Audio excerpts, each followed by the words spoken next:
I remember when I was a freshman coming to Stanford, I was pretty jittery. I was really nervous, and I was just thinking, wow, I do not know anybody out here, and that can be pretty intimidating. Stanford was just like the great unknown.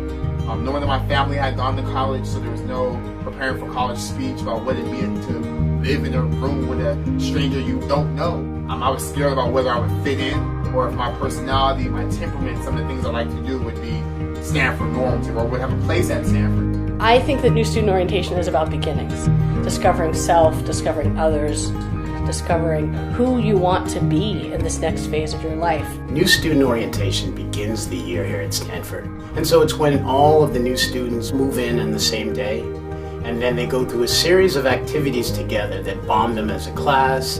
And so it was important because I met my upperclassmen mentors who really shaped my Stanford trajectory. And they just really made sure that I felt at home and comfortable in my first week at Stanford. When you come into Stanford, you meet a lot of people. So you might meet someone your first day and they might become your best friend for all 4 years. One great part about new student orientation and everyone arriving is everyone's getting settled in their dorms. There's this real sense of dorm life and dorm pride. At our foundation, we are about relationship.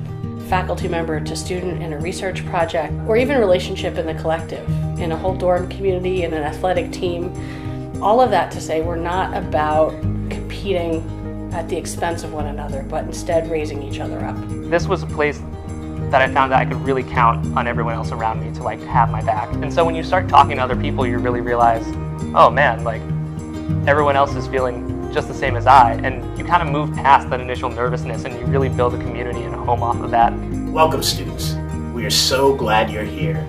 You are joining a family. When we say a family, we mean a family. I want to encourage you to embrace this place and embrace its perfection and its imperfection. To think about where you want to leave your fingerprints and what kind of legacies you want to leave. But also get your sense that this is your big, beautiful place. This is your home.